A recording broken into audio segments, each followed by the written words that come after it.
O Vasco fez o contato com o Odair Helma, mas o treinador disse que quer permanecer fora do país. Você gostaria dele treinando o Vasco ou você acha que tem que ir atrás de outro profissional? Ai, cara, boa pergunta, né? Ele teve uma passagem muito boa pelo Internacional, depois uma passagem excelente pelo Fluminense. O Mário Bittencourt até lamentou a saída do Odair Helma de forma precoce para o mundo árabe, mas aí ele foi pensar no futuro, pensar na independência financeira. Não sei se ele está desempregado, se ele está trabalhando. Eu, como torcedor do Clube de Regatas Vasco da Gama, para mim é inadmissível recusar um convite do Vasco, né? Pela gratidão, pelos momentos vividos lá em São Januário, pelo amor que eu tenho pela torcida do Vasco. Então, eu acho que não deveria recusar. Mas faz parte, né? Hoje o Vasco ainda não está totalmente com as suas dívidas sanadas, com a certeza de que vai retornar à primeira divisão, de que a SAF vai injetar recurso financeiro para fazer do Vasco um time competitivo. Tem muitas dúvidas ainda, que aí eu entendo que um profissional faça a escolha de não vir. Mas, para quem trabalhou lá durante quase 30 anos, né, entre indas e vindas, foram quase 10 indas e vindas, eu digo para ele que ele vai perder a maior oportunidade da vida dele, porque trabalhar no Clube de Regatas Vasco da Gama é uma coisa sensacional. Com sucesso ainda, é extraordinário. É uma projeção que eu ouso a dizer maior do que ele teve quando trabalhou no Internacional e no próprio Fluminense. E é um momento até que importante e que pode, de repente, até alavancar muito a carreira dele, né? Porque ele volta, se ele voltasse, né? Claro. Disso Volta para um time. Né? É disso que eu falo, da projeção. Sabe? Se tiver sucesso dirigindo o Vasco, a projeção dele, na minha opinião, né? É maior do que dirigindo o Fluminense, maior do que dirigindo o Internacional, com todo respeito às duas instituições. Mas não é nem isso. Por exemplo, ele vem para o Vasco hoje. Hoje o Vasco está numa situação que está bem para subir para a Série A. Se ele consegue manter um trabalho legal no Vasco, ele continua no Vasco quando virar SAF ano que vem. Aí vira SAF, começa a ter um pouco mais de dinheiro, investimento para criar um time mais competitivo. E a gente tem que lembrar do tamanho do Vasco, né? O Vasco é gigantesco e, apesar de muitos anos em crise, eu acho que seria uma oportunidade maior ainda do que se ele chegasse no Vasco há 2 anos atrás, por exemplo. Então, acho que quem chegasse agora tem que pensar bastante, porque vale muito a pena pegar o Vasco agora. Quem não pegar agora, depois vai ficar muito difícil, porque o Vasco vai começar a arrumar as contas. Eu achei muito bom o tipo de venda que se for concretizado, né? Porque tá uma novela absurda, mas vender tá por claro, 1 bilhão. Hã? Não tá claro. Não tem. Então, tá meio esquisito ainda, mas se for. Eu sou super a favor da SAF. Quero que a SAF entre, mas não há clareza no contrato. Né? Por exemplo, qual vai ser o investimento? Me responde aí, você sabe? Não, falam em 1 bilhão e 700, 1 bilhão para comprar e 700 milhões que assumiria de dívida, né? Você tem sócio? Do quê? Do Vasco? Não, você tem sócio nas suas empresas, Não. em alguma coisa? Eu tenho. Quando o seu sócio aporta, você tem que aportar também. É simples assim. Isso também não está claro. A 777 está comprando 70% do Vasco. Sim. E os outros 30%? Como o Vasco faria para aportar? Se o investimento é de 1 bilhão e 700, né? 700 é para pagar a dívida. 1 bilhão é de investimento. O Vasco tem 300 milhões hoje para aportar? É isso mesmo. Então, aí beleza. Não tem. Então não vai aportar. E quando tiver lucro? Isso não está claro. Eu não sou contra, muito pelo contrário, sou super a favor. Eu acho que é uma grande saída para o Vasco. Sabe? Se o Vasco viver um momento de alguns meses, ou desse ano, do Botafogo, de euforia máxima, com jogadores excelentes que o Vasco consegue promover, como o Andrei, por exemplo. Enfim, eu acho que o Vasco tem chance de ter um futuro brilhante. E tem uma camisa, tem uma torcida que vai alavancar. Mas as coisas não são claras. E essa diretoria, que eu gosto e respeito, faz questão de manter esse contrato obscuro. E isso é péssimo. Então. Isso é péssimo. O presidente chegou a dar uma declaração que, se não assinar com a 777 até setembro, o clube corre risco de fechar. Isso não é verdade. Isso não é verdade, Gui. Acho que não, né? Momentos mais difíceis e suportou, graças ao tamanho da instituição e do tamanho da sua torcida. Então, assim, não adianta forçar a barra. Eu sou super a favor, mas tem que ser transparente ao extremo para que o torcedor saiba tudo o que está acontecendo. O pessoal mandou também sobre a SAF, tá? Já vou fazer. Thiago Nunes começou voando como técnico e sumiu. Seria um bom técnico para o Vasco? Eu acho que não, mas o que você acha? Eu já vou dar a minha opinião. Então, cara, eu acho que seria uma boa. É um técnico médio, só que ele não tem grife, né? Não tem nome. Então, deveria chegar e fazer um bom trabalho. Eu tenho uma ideia de jogo, assim. Quando você conhece todos os seus jogadores, é um time reativo, você tem uma chance de fazer sucesso, como aconteceu ele dirigindo o Atlético Paranaense. Quando ele foi propor o jogo, só que o Vasco hoje é um time reativo. O Vasco tem funcionado melhor fora de casa, quando ele se fecha e sai no contra-ataque. Quando ele tem que propor o jogo, como no último jogo, em São Januário, ele tem muita dificuldade, porque os adversários que usam essa tática. Mas eu gosto do Thiago Nunes, eu gosto da pessoa, então acho que seria legal. Eu sou meio pragmático assim, eu não tenho rejeição a nada e a ninguém, até que me prove o contrário.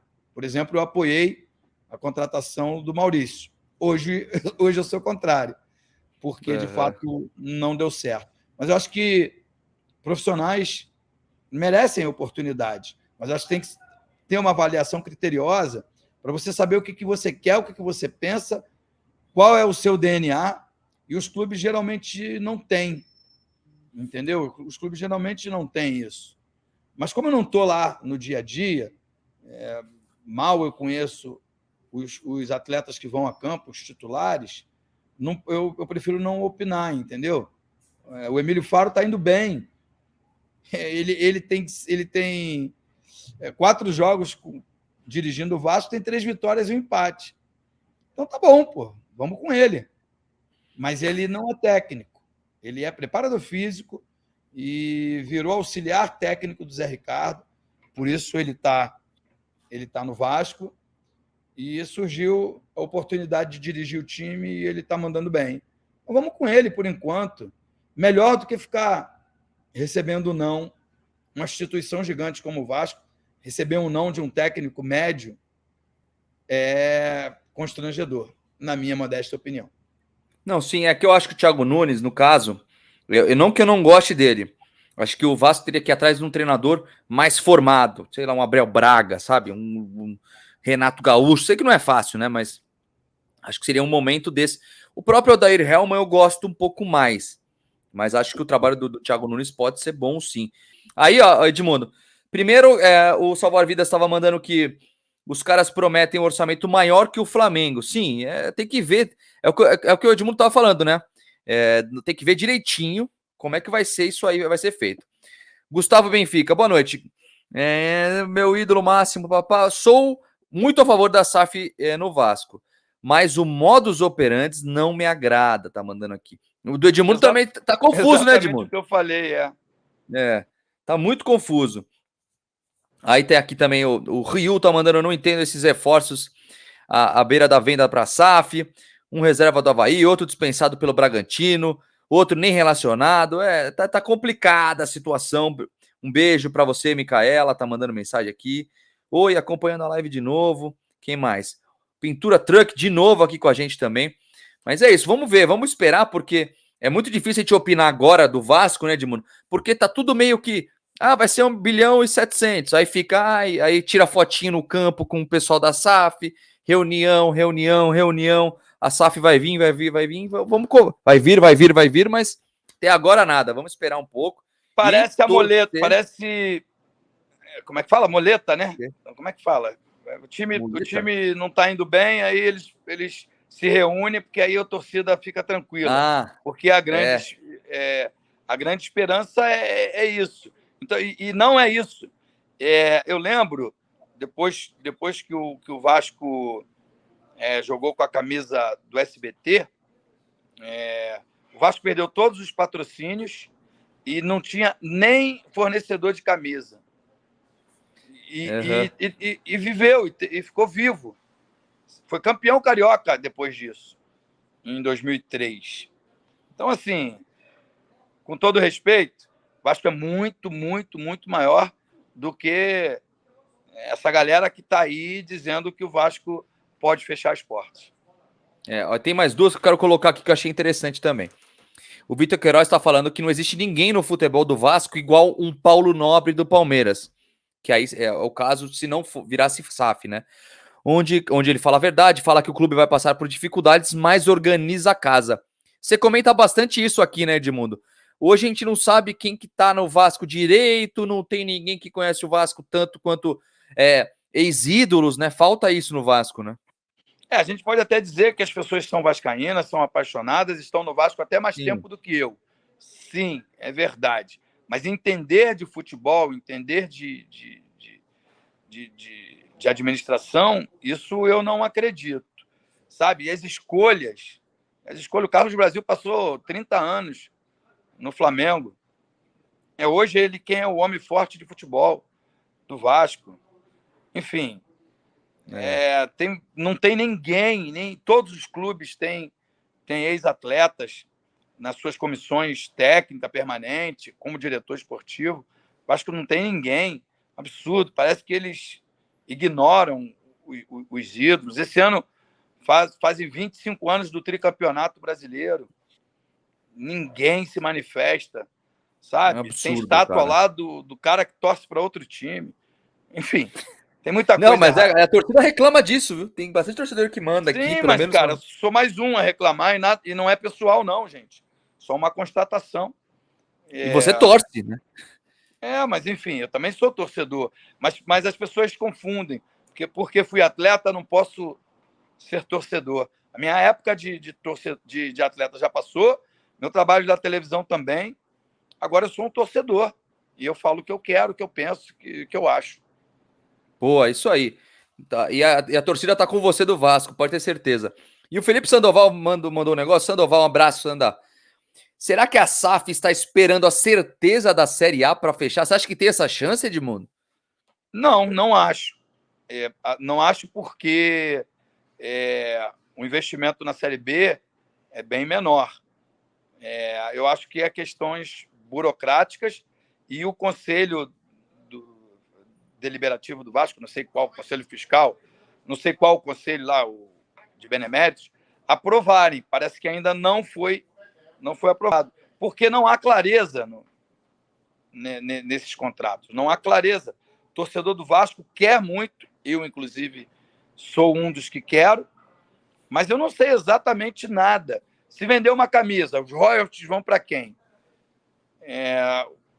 Os aportes financeiros serão feitos de forma igualitária, assim, de acordo com a quantidade de cotas? Não tem, ninguém sabe. Enfim, vai entrar e vai tirar todos os patrocinadores, como fez o John Textor no Botafogo, para ter uma nova negociação, ou os contratos firmados vão permanecer, entendeu? Algumas receitas já foram antecipadas. Você faz um contrato com a PixBet, por exemplo, de 9 milhões. Só que você precisa antecipar essas receitas.